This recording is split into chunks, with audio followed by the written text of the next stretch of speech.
حضرت معاویہ کے بعد یزید کے بارے میں جمہور صحابہ کا موقف یہ تھا کہ یہ جیسا مرضی ہو، ظالم ہو، عادل ہو، یہ ایک الگ بحث ہے، مگر ہے بہرحال یہی پاور کس کے پاس ہے؟ اسی کے پاس۔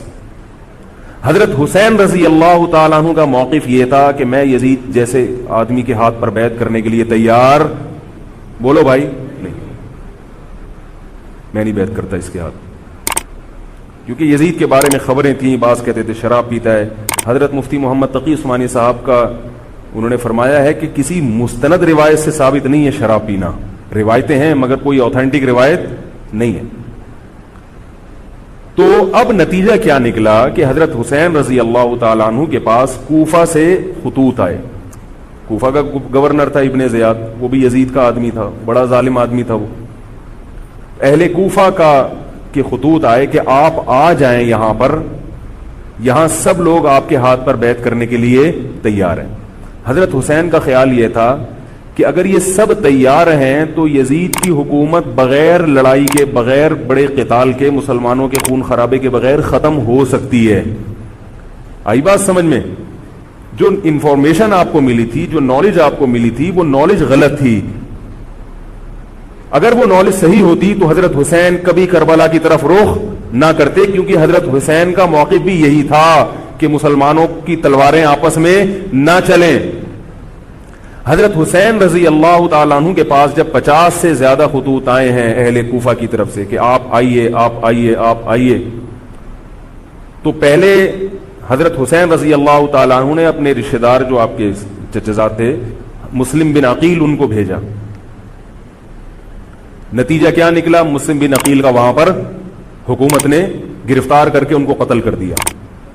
اب یہ ایک ایسا ظلم تھا جس کے ظاہر ہے کہ کسی کو سفیر بنا کے بھیجا جائے، کسی کو حال احوال دیکھنے کے لیے بھیجا جائے، اور حضرت حسین کی نیت ہرگز بغاوت کی نہیں تھی، مگر کوفہ کے گورنر کو اور یزید کو یہ خیال تھا کہ خلافت کے اصل اہل یقیناً یہی ہیں، کہیں ایسا تو نہیں ہے کہ یہ امیر بننا چاہتے ہیں، یہ خلیفہ بننا چاہتے ہیں۔ ایک خوف اس کے دل میں بیٹھ گیا تھا، ایک لاشعور میں خوف ہوتا ہے نا، انسان کے دل میں بیٹھ جاتا ہے کہ آپ 100 دفعہ بھی کہیں بھی میری یہ نیت نہیں ہے، مگر وہ ڈر رہا ہوتا ہے کہ یار یہ کچھ کر نہ لیں۔ تو جب مسلم بن عقیل کو شہید کیا گیا، حضرت حسین رضی اللہ تعالیٰ عنہ جا چکے تھے۔ جب حضرت حسین رضی اللہ تعالیٰ عنہ کوفہ کی طرف جا رہے تھے، بہت سارے صحابہ نے آپ کو منع کیا، جن میں عبداللہ ابن عمر رضی اللہ تعالیٰ عنہ بھی تھے، عبداللہ ابن عباس رضی اللہ تعالیٰ عنہ بھی، کہ آپ یہ کام نہ کریں۔ بعض نے تو کہا کہ ہمیں آپ کی شہادت کا یقین ہے، کیونکہ جس حالات میں آپ جا رہے ہیں حکومت یہ سمجھے گی کہ بغاوت کرنے آ رہے ہیں، لہذا وہ آپ کو کیا کرے گی؟ اس بیس پہ قتل نہیں کرے گی کہ آپ نواسہ رسول ہیں، کیونکہ وہ بھی مسلمان تھے، اس بیس پہ قتل کرے گی کہ آپ کی نیت کیا ہے؟ حکومت کے خلاف بغاوت۔ تو ان کے پاس ایک اپنے آپ کو برحق ثابت کرنے کے لیے ایک دلیل ہوگی کہ حکومت کا باغی جو بھی ہو اسے کیا کر دو؟ قتل۔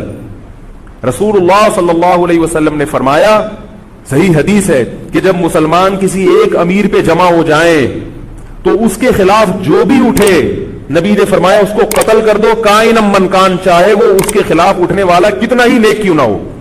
یہ حدیث کے الفاظ ہیں۔ حضرت حسین کا موقف یہ تھا کہ میں نے ابھی تک یزید کی خلافت اور حکومت کو تسلیم نہیں کیا، لہذا میں اس وعید میں داخل نہیں ہوں۔ اب ہوا یہ کہ حضرت حسین رضی اللہ تعالی عنہ جب گئے ہیں اور کربلا کے مقام پہ پہنچے ہیں، تو وہاں آپ رضی اللہ تعالی عنہ کو مسلم بن عقیل کی شہادت کا بھی پتہ چلا، اور اندازہ ہوا، میں بہت شارٹ کر کے سنا رہا ہوں، اندازہ ہوا کہ حالات ایسے نہیں ہیں جیسے میں سمجھ رہا تھا۔ عبید اللہ جو ابن زیاد تھا بدبخت، اس نے حضرت حسین کو یہ کہا کہ بغیر کسی شرط کے حضرت حسین کو گرفتار کر کے لاؤ اور میرے ہاتھ پر بیعت کراؤ۔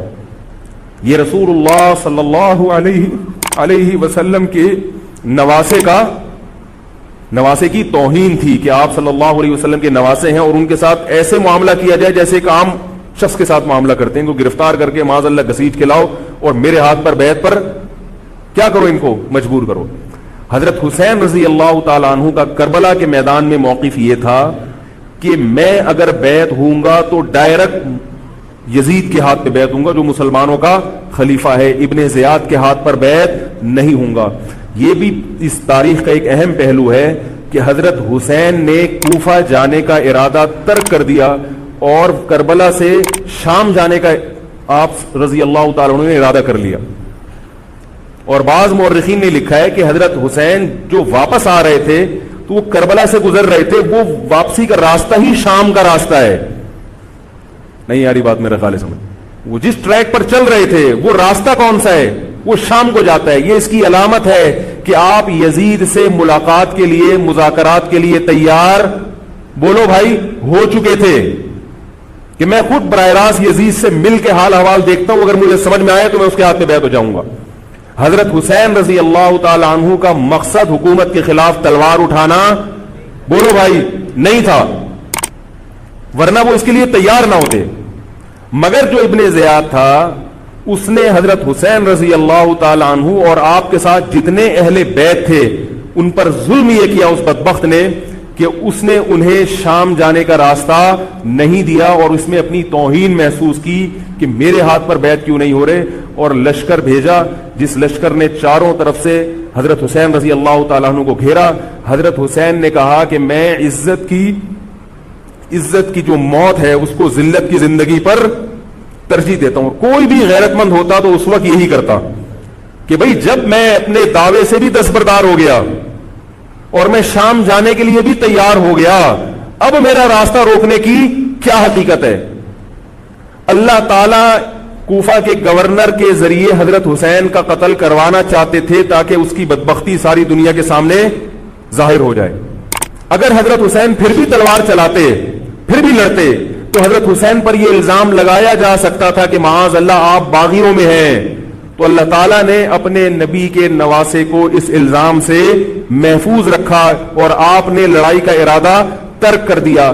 حضرت حسین نے کربلا کے میدان میں جو لڑائی لڑی ہے وہ اقدامی لڑائی نہیں تھی، وہ دفاعی لڑائی تھی۔ دیکھو جب حکومت آپ کو گھیر لے چاروں طرف سے، آپ کہیں ٹھیک ہے بھائی میں لڑائی سے دستبردار ہوتا ہوں، مجھے میرے گھر جانے دو۔ حضرت حسین کا ایک مطالبہ یہ بھی تھا کہ یا تو مجھے واپس جانے دو مدینہ، میں جہاں سے آیا ہوں وہیں جا رہا ہوں واپس، مکہ جانے دو یا مدینہ جانے دو۔ ان کا ایک مطالبہ تھا کہ نہیں، ان کو گرفتار کر کے لاؤ اور زبردستی ہمارے ہاتھ پر بیعت کراؤ۔ یہ ظلم تھا۔ نتیجہ کیا نکلا ہے کہ کربلا کے میدان میں آپ کو گھیر کر آپ کو بھی شہید کر دیا گیا، اور جتنے اہل بیت تھے مرد سوائے امام زین العابدین کے جو حضرت حسین رضی اللہ حضرت حسن کے بیٹے تھے، ان کے علاوہ جتنے بھی اہل بیت تھے ان سب کو قتل کر دیا گیا۔ اور یہ اسلامی تاریخ پر ایک بدنما داغ ہے یہ واقعہ کہ ایک اسلامی حکومت تھی اور اس کے اسلامی حکمران تھے، اور ان حکمرانوں کے ہاتھوں محمد صلی اللہ علیہ وسلم کے نواسے کا سر جو ہے وہ گردن اڑائی گئی ہے۔ مجھ سے خدا کی قسم یہ الفاظ ادا نہیں ہو رہے، میں اپنے جذبات پہ بہت زیادہ کنٹرول کر رہا ہوں۔ وہ منظر کیا ہوگا کہ جب نبی صلی اللہ علیہ وسلم کے نواسے، آپ صلی اللہ علیہ وسلم کے نواسے کی گردن اڑائی گئی ہوگی۔ تو یہ بہت ایک اسلامی تاریخ میں ایک بدترین واقعہ ہے۔ لیکن بات یہ ہے کہ جب یہ واقعہ ہو گیا اور قتل کر دیا گیا، باقی جتنے بھی جو زندہ بچے تھے اہل بیت وہ یزید کے پاس لے جائے گئے۔ روایات میں آتا ہے کہ یزید نے ان کا اکرام کیا اور ان کو عزت کے ساتھ تحفے تحائف دے کر واپس کیا۔ یہ جو کربلا کے واقعات میں جو ظلم کی داستانیں اضافی بیان کی جاتی ہیں، اس کا مستند تاریخی روایات سے کوئی ثبوت بولو بھائی نہیں ملتا۔ اب لوگوں نے اپنی دکانیں چمکا لی ہیں، پانی نہیں تھا، کئی دنوں سے کھانا نہیں ملا۔ صحیح روایات سے ثابت ہے کہ حضرت حسین رضی اللہ تعالیٰ عنہ کربلا کے میدان میں وضو کر کے نماز پڑھتے تھے، تو پانی تھا تو، اور بعض نے یہ کہا کہ اہل بیت کی عورتوں کی عزتیں اچھالی گئی ہیں۔ آپ اس طرح کی باتیں کر کے اہل بیت سے محبت کا اظہار کر رہے ہو یا ان کی توہین کر رہے ہو؟ بولو بھائی۔ اگر کوئی عزت دار پاک دامن عورت ہو، بالفرض اس کی عزت پہ ڈاکہ ڈلتا ہے، بالفرض، تو آپ اس بات کو چھپاؤ گے نا، آپ جھوٹ بولو گے، بولو گے نہیں بھائی اس کی عزت پہ کوئی آنچ نہیں آئی ہے۔ کیونکہ جب عورت کی عزت کو آپ کوئی تار تار کر دے اور آپ ممبر پہ بیٹھ کے اس کو بتا دو تو وہ عزت تار تار ہونے سے اتنی بے عزتی نہیں ہوگی جتنی اس بات کو بیان کرنے سے اس کی بے عزتی ہوگی. حقیقت یہ ہے کہ کسی مستند روایت سے ثابت نہیں ہے کہ اہل بیت کی عورتوں کی عزتوں کو اچھالا گیا. وہ نبی کے گھرانے کی عورتیں تھیں, ان کا ناخن بھی کوئی نامحرم مرد نہیں دیکھ پاتا تھا. دوپٹہ اتر گیا زینب کا اور زینب کی چادر چھن گئی, یہ سب غلط ہے, یہ سب من گھڑت باتیں ہیں. چونکہ وہ بہرحال مسلمان تھے جو حضرت حسین کے خلاف لڑ رہے تھے, ظالم تھے, اس میں کوئی شک نہیں ہے. اس سے بڑا ظلم اس کائنات میں ہوا نہیں ہوگا کہ ایک شخص جو اپنے آپ کو مسلمان کہتا ہے اور وہ نبی کے نواسے کو قتل کر دے اور اہل بیت کو قتل کر دے. اسلامی سیاست میں اتنی گندی تاریخ ہمیں کبھی بھی نہیں ملتی. حضرت عثمان کا بھی قتل ہوا, وہ بھی بہت بڑا ظلم تھا, مگر یہ ظلم اس ظلم کی نوعیت سے بڑھ کر تھا, کیونکہ حضرت عثمان کا قتل حکومت کے ہاتھوں نہیں ہوا ہے, باغیوں کے ہاتھوں ہوا ہے. یہاں حضرت حسین کا قتل کس کے ہاتھوں ہوا ہے؟ حکومت کے ہاتھوں ہوا ہے, جس پر لوگ بیعت کر چکے تھے. تو یہ اسلامی تاریخ میں ایک بہت بڑا بدنما داغ ہے, مگر اس کو بیان جس انداز سے کیا جاتا ہے اور جتنے قصے کہانیاں من گھڑت سنائے جاتے ہیں ان کا حقیقت سے تعلق نہیں ہے. ہماری نظر میں چاہے پانی بند کیا ہو یا نہیں کیا ہو, کھانا ملا ہو یا نہیں ملا ہو, ہماری نظر میں حضرت حسین رضی اللہ تعالی عنہ کا سر قلم کر دینا ہی کائنات کا بدترین ظلم ہے. یہی ایسا ظلم ہے کہ جس پر جتنا غم کیا جائے کم ہے. غم منایا نہیں, غم کیا جائے. منانا الگ چیز ہے, غمزدہ ہونا الگ چیز ہے. لیکن جو آگے اس میں تڑکا لگایا جاتا ہے اس کا حقائق سے تعلق بولو بھائی نہیں ہے. یہ دکانیں ہیں جو چمکائی, اس میں سب برابر ہیں, شیعہ بھی سنی بھی. بہت سارے سنی علماء بھی کربلا کے واقعے کو بہت ہی بھیانک انداز سے بیان کرتے ہیں, اور مقصد کیا ہوتا ہے؟ پبلک کو رلانا. ایک رونا وہ ہوتا ہے جو خود سے آئے, اور ایک رونا ہوتا ہے باقاعدہ آپ کو آرڈر پہ رونے کے لیے اور رلانے کے لیے بلایا جائے. وہ رمضان میں نے بتایا تھا نا کہ میں نے ختم قرآن پہ دعا کی تو مجھے رونا آ گیا, بہت زیادہ رونا آیا. اگلے دن ایک صاحب کہنے لگے مولوی صاحب آج بھی ایسی ایک دعا ہو جائے. میں نے کہا میں آرڈر پہ نہیں روتا, میں آرڈر پہ نہیں روتا. اب تو آ بھی رہا ہوگا تو نہیں آئے گا. نہ انسان کسی کے مشورے سے ہنس سکتا ہے اور نہ انسان کسی کے مشورے سے روز. اگر آپ کسی کے مشورے پہ رو رہے ہیں اس کا مطلب ڈرامے بازی. آپ کو فلم کا ایکٹر ہونا چاہیے, آپ کو ڈرامے جوائن کرنے چاہیے, وہاں آپ اچھے چل سکتے ہیں. جیسے کہ ہمارے ایک مشہور اسکالر ہے, ان کے بارے میں لوگ یہ کہتے ہیں ان کو فلموں میں ہونا چاہیے تھا, پتہ نہیں یہ جیو پہ کیوں آ رہے ہیں. وہ آرڈر پہ روتے بھی ہیں, آرڈر پہ. اب چونکہ یوٹیوب کا دور ہے, میں پہلے جو کربلا کے واقعات جو لوگ بیان کرتے ہیں ان کی تقریریں نہیں سنتا تھا. اب کیا ہوتا ہے, بعض دفعہ بیٹھے ہوئے ہیں کہیں سفر پہ جا رہے ہیں تو یوٹیوب کی ویڈیو, ہم نے کہا چلو یار ہم بھی سن لیں. ایسی چہک چہک کے منہ بنا بنا کے گھما گھما کے تقریریں ہوتی ہیں, لگتا ہے کہ یہ باقاعدہ ایک ڈرامہ ہے, اداکار ہے, فنکار ہے جس کو ڈرامے بازی کے لیے یہاں. یہ حضرت حسین کی شہادت کو کیش کرا رہے ہیں. یہ حضرت حسین سے محبت کرنے والے نہیں ہیں, یہ ان کی شہادت کو دیکھو. اس کی مثال ایسے جیسے کوئی محلے میں مر گیا, کسی سیٹھ کا بیٹا مرا, اب آپ کو سیٹھ سے قرضہ چاہیے تو سب سے زیادہ آپ رو گے نا, تاکہ سیٹھ صاحب سمجھیں کہ محبت سب سے زیادہ کس کو ہے؟ آپ کو. تو آپ اس کی بیٹے کی موت کو کیا کرا رہے ہو؟ کیش کرا رہے ہو. بعض لوگ کسی کی شہادت کو کیش کراتے ہیں, کسی پہ ظلم کو کیش کراتے ہیں. تو میں پھر عرض کروں کہ بہت بدترین واقعہ ہے. حضرت حسین رضی اللہ تعالیٰ عنہ کا سر لے جایا گیا یزید کے پاس. یزید بدبخت نے چھڑی سے آپ کے ہونٹوں کو چھوا. وہاں صحابی رسول نے فرمایا کہ ایسا مت کرو. فرمایا اللہ کی قسم میں نے ان ہونٹوں پہ بارہا محمد صلی اللہ علیہ وسلم کے ہونٹ رکھے ہوئے دیکھا ہے. بارہا میں نے دیکھا ہے کہ محمد صلی اللہ علیہ وسلم نے ان ہونٹوں کا بوسہ لیا ہے.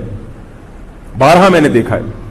ان صحابی کے دل پہ کیا گزر رہی ہوگی جو حضرت حسین کے ساتھ یہ حرکت دیکھ رہے ہوں گے, جبکہ اسی حسین کو انہوں نے بارہا نبی کی گود میں بھی دیکھا اور بارہا نبی کے ہونٹوں کو بھی ان ہونٹوں سے مس ہوتے ہوئے دیکھا. تو جب یہ سر ان کے سامنے رکھا ہوگا اور اس کے ساتھ یہ حرکت ہو رہی ہوگی، ان صحابی کے جذبات کیا ہوں گے؟ مگر اس کے باوجود جو بتانے کی بات ہے، جو میں بتانا چاہتا ہوں، انہوں نے یزید کے خلاف بغاوت نہیں کی کہ جس یزید نے حضرت حسین کا یہ حشر کر دیا ہو، اگر اس کے خلاف بغاوت ہوگی تو باقی مسلمانوں کا کیا حشر کرے گا؟ اس میں صبر کی تلقین بھی صحابہ نے بتائی ہے کہ حاکم کے مظالم کو برداشت کیا جائے، زبان سے اس کو ہائی لائٹ کیا جائے کہ غلط ہو رہا ہے، تلوار نہ اٹھائی جائے۔ بات نہیں آ رہی میرے خیال ہے سمجھ میں؟ کیونکہ آج ایک واقعہ ہوا ہے، ورنہ کربلا جیسے درجنوں اور واقعات ہو جائیں گے۔ تو صحابہ کرام کی سیرت میں ہمیں ہر طرح کے اسباق ملتے ہیں۔ تو میں یہ عرض کر رہا تھا کہ یہ ہے وہ کربلا کا واقعہ جس کا میں نے آپ کو خلاصہ بیان کیا۔ اس کے بعد کیا ہوا ہے کہ یہ جو بنو امیہ کی حکومت تھی، اس کی وہ ویلیو صحابہ کرام کے دل میں نہ رہی جو پہلے کسی حد تک برقرار تھی۔ یہ بہت ایک حکومت کے خلاف لوگوں کے دل میں بغض پیدا ہو گیا اور بالآخر بغاوتیں شروع ہوئیں، لیکن جمہور صحابہ کا موقف پھر بھی یہی تھا کہ حکومت کے خلاف بغاوت جائز، بولو بھائی، نہیں۔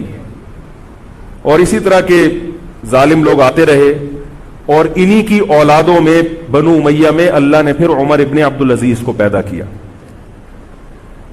عمر ابن عبدالعزیز بھی انہی ظالم لوگوں کی اولاد تھے، مگر اسلام چونکہ قیامت تک رہنے کے لیے آیا ہے تو اللہ کو اپنا دین محبوب ہے، اللہ غیب سے انتظام کرتے ہیں۔ عمر ابن عبدالعزیز جیسے ہی حکومت میں آئے ہیں، خلیفہ بنے ہیں، آپ رضی اللہ تعالی عنہ نے وہ بنو امیہ کی جو جاہلانہ چیزیں تھیں ان سب کو ختم کر دیا۔ حکومتی ملکیت کو جو ذاتی خزانہ لوگ سمجھنا شروع کر دیا تھا، اس کو ختم کیا۔ عمر بن عبدالعزیز کی ایک تاریخ ہے، ان کو 5واں خلیفہ راشد کہا جاتا ہے۔ علم حدیث کو مرتب کیا گیا، فقہ کو مرتب کیا گیا، حدیث کا علم ضائع ہو رہا تھا، آپ نے حکم دیا کہ اکتب ما کان من حدیث رسول اللہ صلی اللہ علیہ وسلم فإنی اخاف ضیاع العلم والعلماء، فرمائے مجھے علم اور علماء کے ضائع ہونے کا خطرہ ہے، محمد صلی اللہ علیہ وسلم کی حدیثوں کو ریٹن فارم میں لایا جائے۔ تو باقاعدہ پھر حدیث کو باقاعدہ جمع کیا گیا کتابوں کی شکل میں، اور آج ہمارے پاس وہ حدیث محفوظ ہیں۔ فقہاء کرام کا دور آیا تو اللہ تعالیٰ نے حضرت عمر بن عبدالعزیز کے دور میں امت کو الحمدللہ دوبارہ جمع کر دیا۔ عمر بن عبدالعزیز کے بعد پھر بغاوتیں ہوئیں، بالآخر بنو امیہ کی حکومت کا خاتمہ ہوا، بنو عباس کی حکومت آئی، مگر بنو عباس کی حکومت آنے سے بنو امیہ کی حکومت مکمل ختم نہیں ہوئی۔ وہی ہوا کہ آپ نے اچھی نیت سے بغاوت کی، مگر اس کا نقصان زیادہ۔ وہ کیا ہوا؟ بنو امیہ بھاگ گئے، اندلس میں حکومت قائم کر لی، اور ادھر بنو عباس کی۔ تو یہ تاریخ میں پہلا واقعہ تھا کہ اسلامی خلافت 2 حصوں میں ڈیوائیڈ ہو گئی۔ اس کے بعد آج تک ایک جگہ مسلمان جمع نہیں ہو سکے۔ کیوں؟ مسلمانوں نے اس حدیث کی مخالفت کی کہ امیر کے خلاف بغاوت، بولو بھائی، نہیں کرو۔ اب میں آپ سے ایک بات کہتا ہوں کہ بالآخر ڈیوائیڈ ہوتے ہوتے ہوتے ہوتے آج پتہ نہیں کتنے سارے اسلامی ملک بن گئے۔ پاکستان میں الگ ہے، سعودی عرب کی پالیسیاں الگ ہیں، دبئی الگ چل رہا ہے، قطر اور سعودیہ کا پھڈا ختم نہیں ہو رہا۔ 1920 تک تو پھر بھی خلافت عثمانیہ تھی، اگرچہ پوری دنیا پہ نہیں تھی۔ ہندوستان میں الگ حکومت تھی، خلافت عثمانیہ الگ تھی، اندلس میں الگ حکومت تھی، مگر پھر بھی مسلمانوں کی 3-4 بڑی بڑی حکومتیں تھیں جو ایک اور کسی حد تک ان میں اتحاد تھا۔ 1920 میں وہ بھی ختم، اور اتنے سارے ممالک وجود میں آ گئے، سب کی الگ الگ پالیسیاں ہیں۔ اب جو آدمی خلافت کے نام پہ جہاد کی بات کرتا ہے وہ لوگوں کو ایک امیر پہ جمع نہیں کرے گا۔ جتنے ملک بن چکے ہیں نا، ان کو مزید توڑ کے، اگر یہ 20 ہیں تو 40 بنا دے گا ان کو۔ بہت مشکل ہے سمجھانا بھائی۔ اب اگر کوئی کہتا ہے نا ظالم حاکم کے خلاف تحریک چلاؤ، آؤ ہمارے ساتھ مسلح بغاوت میں شامل ہو، ہم حکومت کے خلاف تلوار اٹھائیں گے، تو نتیجہ کیا نکلے گا؟ یہ سارے مل کے ایک امیر نہیں بن جائیں گے۔ یہ اگر 20 ہے نا تو کتنے ہو جائیں گے؟ بولو بھائی، 40۔ جیسے جو جماعت المسلمین بنی نا کہ 4 فقہ ہیں، حنفی، شافعی، مالکی، ہم نہیں مانتے، تو سب کو ختم کرو، ایک بناؤ، تو اس ایک بننے سے یہ ختم نہیں ہوئے، بلکہ 4 کے بعد کتنے ہو گئے؟ 5 ہو گئے۔ نہیں آ رہی بات؟ میرا خیال آ رہی ہے الحمدللہ۔ اور بھی جو بھی اس کی باتیں کر رہے ہیں نا، امت کو اتحاد کے لیے آ جاؤ، میرے پاس آ جاؤ، تو وہ 6واں بنا رہا ہے، 7واں بنا رہا ہے، پھر 8واں بنا رہا ہے، ایسے بنتے چلے آ رہے ہیں۔ او بھائی جو ہے وہاں بریک لگا دو، اللہ کا واسطہ روک دو ان کو، کوئی بات نہیں، 4 ہیں، جو جس کو فالو کرے ٹھیک ہے، کچھ نہیں ہوتا اس سے, ہمیشہ سے چلے آ رہے ہیں.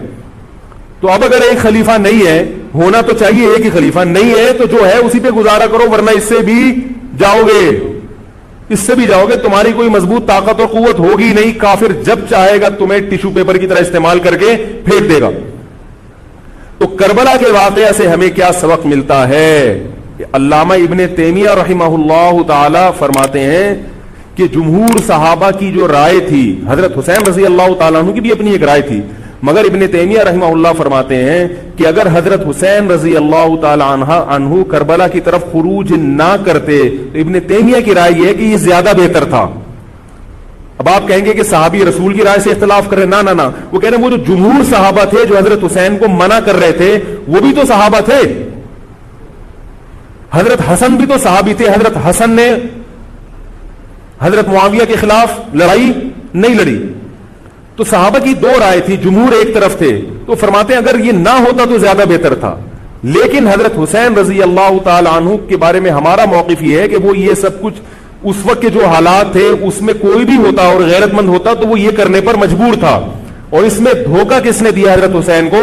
اہل کوفہ نے, جس کا حضرت حسین کو علم نہیں ہو سکتا. اب میں آپ سے ایک بات عرض کر رہا ہوں, یہ تو میں نے کربلا کی تاریخ کا آپ کو خلاصہ بیان کیا ہے. اس میں جو میں نے ایک دعویٰ کیا کہ اس میں مظالم جو بیان کیے جاتے ہیں اس میں غلو ہے بہت, اس غلو کی ایک دلیل دل ویلے دی تے پھل موسم دا. اب میں آپ کو تاریخی کتابوں کے حوالے دوں, وہ بہت لمبی بات ہوگی, اس میں بہت تضاد ہے. آپ یہ جو خطیب ہے نا جو کربلا کے مظالم بیان کرتے ہیں, ان خطیبوں کے بیان سنیں, ہر آدمی کا بیان دوسرے سے مختلف ہوگا. یہ خود اس کی علامت ہے, یہ کسی ایک بات پر ٹکنے کے لیے تیار نہیں ہے. ان کا مقصد ہے رونا اور پبلک کو رلانا. رونے کا اپنا ایک مزہ ہے. آپ کہیں گے بھائی رلانے میں کیا ملتا ہے؟ بھائی جیسے ہنسنے کا مزہ ہے ایسے ہی آرڈر پہ باقاعدہ رونے کا بھی ایک تو رونا غم سے ہو رہا ہوتا ہے, اس میں مزہ نہیں آتا. ایک آرڈر پہ جب انسان روتا ہے اس کا اپنا ایک مزہ ہے. تو اللہ کے بندو, حضرت حسین کی شہادت کو کیش مت کراؤ. صحابہ کرام پہ جو مظالم ہوئے ہیں ان کو آپ اپنی ذات کو چمکانے کا اور اپنی دکانداری کا ذریعہ نہ بنائیں, چاہے کوئی سنی ہو یا شیعہ ہو. مجھ سے ایک دفعہ کسی نے کہا آپ محرم کی فضیلت پر بیان کریں. میں تھک گیا, میں نے کہا چلو آج بیان ہو ہی جائے. میں نے بیان کیا, میں نے کہا بھائی محرم ان 4 محترم مہینوں میں سے ایک ہے جن میں قتال اور لڑائی جھگڑا منع ہے. بعض علماء کہتے ہیں وہ ان مہینوں کا احترام منسوخ ہو گیا, بعض کہتے ہیں احترام باقی ہے. بہرحال یہ بھی, اس میں بھی اختلاف ہے. اور میں نے کہا دوسرا محرم میں جو 10 محرم ہے, نبی نے فرمایا کہ اس کا روزہ رمضان کے بعد سب سے زیادہ ثواب. وما علینا الا البلاغ. لوگوں نے کہا یہ کیا ہوا؟ میں نے کہا صحیح روایت سے اور مستند روایت سے محرم کی اتنی ہی فضیلت مجھے معلوم ہے, اس سے زیادہ کے لیے آرڈر دینا پڑے گا آپ کو. بندے ہیں وہ پیسے لیتے ہیں اور وہ لہک لہک کے چہک چہک کے بیان کرتے ہیں. چونکہ صحیح روایتیں اتنی ہی مجھے ملی ہیں, اگر کوئی اور ہو تو بتا دینا, اگلے بیان میں اس کا بھی تذکرہ کر دوں گا. اس سے زیادہ ہمارے علم میں تو یہ سنی مذہب بیان کر رہا ہوں میں آپ کو, اہل سنت والجماعت, اہل سرطن والجنابت نہیں, اہل سنت والجماعت. تو یہ ہے. تو 10 محرم کا روزہ رکھیں جیسے کہ حضرت حسین نے رکھا تھا. حضرت حسین تو روزہ رکھ کے شہید ہوئے اور آپ حلیم کی دیگیں پکا کے کھا رہے ہیں. کامن سینس کی بات ہے کہ عقل کو ماتم کرنے کا دل کرے گا کہ نہیں کرے گا؟ بھائی 10 محرم کا روزہ رکھو, 9 کا ملا لو, 11 کا ملا لو تو اچھا ہے. آج کل علماء کہتے ہیں 1 روزہ بھی رکھ سکتے ہیں کیونکہ یہودیوں سے مشابہت نہیں ہے, بہتر ہے 2 ہی رکھیں, نہیں تو 10 کا بھی رکھ لیں تو بھی غنیمت. تو یہ کام تو ہیں کرنے کے. باقی محرم میں آپ شادی بھی ابھی کریں. نبی صلی اللہ علیہ وسلم نے اپنی زوجہ سے محرم میں نکاح کیا, حضرت حسن نے محرم میں نکاح کیے. حضرت حسن تو بہت شادیاں کی ہیں, محرم میں بھی, سفر میں بھی, ربیع الاول میں بھی. اسلام میں کوئی مہینہ منحوس نہیں ہے. محرم اگر ہے تو احترام کا ہے, مبارک ہو سکتا ہے, منحوس. اور حضرت حسین کی شہادت سے محرم کی برکت میں اور اضافہ ہوگی. شہادت ہمارے یہاں نحوست نہیں ہے, شہادت ہمارے یہاں ایک برکت کی چیز ہے. سمجھ رہے بات کو کہ نہیں سمجھ؟ دیکھو ہندو بھی ہیں ہمارے ملک میں, عیسائی بھی ہیں, وہ تو بالکل ہی الگ مذہب ہے نا, وہ تو اللہ رسول کو صاف لفظوں میں انکار کرتے ہیں. ہم کہتے ہیں بھائی ٹھیک ہے, تم لکم دینکم ولی دین, تم جاؤ تمہیں جو سمجھ میں آتا ہے کرو. تو ایسے ہی شیعہ سنی کا جو اختلاف ہے وہ اگر زبان کی حد تک رہے, دلائل کی حد تک رہے تو ٹھیک ہے. لڑائی بڑائی والا معاملہ ہوگا تو معاملہ کیا بنے گا؟ کیچڑ اچھالنا ایک دوسرے پہ. تو میں ایک بات آپ سے کر رہا ہوں کہ آپ اپنے بارے میں یہ فیصلہ کریں کہ آپ کیا ہیں, یا تو ادھر ہو جائیں یا ادھر ہو جائیں. تو اگر آپ شیعہ ہیں ٹھیک ہے, پھر وہ جو کر رہے ہیں وہ ان کا مسلک ہے, آپ کریں وہ. لیکن اگر آپ سنی ہیں تو پھر آدھا سنی آدھا ادھر آدھا ادھر, بیچ کا نہ بنے. میں بھی بیان میں عرض کر رہا تھا نا آخر میں کہ بیچ کا کسی کو بھی پسند, میرا خیال ہے آپ لوگ کو ہوتا ہے شاید نہیں ہوتا نا کسی کو بھی پسند. قدرت نے کسی کو بیچ کا بنا دیا اللہ کی طرف سے, وہ تو اللہ کی طرف سے آزمائش ہے. لیکن خود سے کبھی بھی بیچ کا بننے کی کوشش مت کرو. تو یا تو ادھر ہو جاؤ یا ادھر ہو جاؤ. اب ہمارے ہاں لوگ کیا کر رہے ہیں, جو سنی ہیں سنی, محرم میں حلیم پکا رہے ہیں, حلیم کھا رہے ہیں, محرم میں سبیلیں لگا کے بیٹھے ہوئے ہیں, سبیلوں سے پانی پی رہے ہیں, محرم میں مرثیے سن رہے ہیں, رکشے والے بھی مرثیے لگا کے, ٹیکسی والے بھی مرثیے لگا کے. تو بھائی یہ اسلام نہیں ہے. یہ سمجھ رہے ہو, جو اس کو اسلام سمجھتا ہے وہ کرے, لیکن ہم سنی مذہب جو ہے وہ اس کی نظر میں یہ اسلام نہیں. نبی صلی اللہ علیہ وسلم نے لعنت فرمائی ہے میت پہ نوحہ کرنے والوں پر. سمجھ رہے ہو, آپ نے فرمایا جو گریبان پھاڑے وہ ہم میں سے نہیں ہے. میت پہ چیخنا چلانا, اس کو نبی صلی اللہ علیہ وسلم نے لعنت والا عمل قرار دیا ہے. شہادت پہ چیخنا چلانا کسی کی. حضرت جعفر طیار رضی اللہ تعالیٰ عنہ اہل بیت میں سے تھے. وہ جب شہید ہوئے ہیں جوانی میں, ان کی 4 بیویاں تھیں, بیوہ ہو گئیں. معذرت کے ساتھ یہ میں ٹاپک نہیں لا رہا, جو خود سے آ رہا ہے اسے آنے دو. اب شہید ہی 4 بیویاں ہی بیوہ ہوئی تھی, تو میں ان کو آپ کی خوش کرنے کے لیے ایک تو نہیں کر سکتا نا. ان کی 4 بیویاں کیا ہو گئی, بیوہ ہو گئی. تو جب ان کے گھر میں اطلاع ملی ہے کہ آپ کے جوان شوہر شہید ہو گئے, تو ان کے رونے کی آوازیں آئی ہیں, چیخنے چلانے کی آوازیں آئی. آپ صلی اللہ علیہ وسلم کو اتنا غضب آیا, آپ نے فرمایا کہ جاؤ خاک پھینک کر آ جاؤ ان کے منہ میں, اب ان سے کہو کہ اپنی آوازوں کو پس کریں. حضرت جعفر طیار بھی اہل بیت میں سے تھے, نبی کے سگے چچا کے بیٹے تھے. تو اہل بیت کی شہادت پر آپ صلی اللہ علیہ وسلم نے چیخنے چلانے سے, رونے سے منع کیا. اور حضرت جعفر طیار ظلمن شہید ہوئے تھے نا, ظلم ہوا تھا ان کے اوپر. اسی طرح ہم یہ کہتے ہیں کہ جیسے حضرت جعفر طیار اہل بیت میں نبی کے سگے چچا زاد بھائی, حضرت حسین نبی کے نواسے, تو جیسے حضرت جعفر طیار کی شہادت پہ چیخنے چلانے والے کو نبی صلی اللہ علیہ وسلم نے پسند نہیں کیا. حالانکہ ان کی بیویوں کا رشتہ, بیوی کا جتنا قریبی رشتہ اپنے شوہر سے ہوتا ہے, اتنا قریبی رشتہ ہمارا حضرت جعفر طیار یا حضرت حسین سے نہیں ہے. رشتہ یقیناً ہے, مگر اتنا قریبی نہیں جتنا بیوی کا ہوتا ہے, اولاد کا ہوتا ہے. تو جب بیویوں کو رونے کی اجازت نہیں ہے, جو سب سے زیادہ متاثر ہوئی ہیں, تو ہم اور آپ کو حضرت حسین کی یاد میں چیخنے چلانے کی اجازت کہاں سے ہوگی؟ دوستو, اس طرح کے اچھے بیانات سننے کے لیے ہمارے چینل کو سبسکرائب کرو اور ساتھ بیل کا آئیکن پریس کر کے آل سلیکٹ کرو. شکریہ. پھر ملیں گے نیکسٹ ویڈیو میں. اللہ حافظ.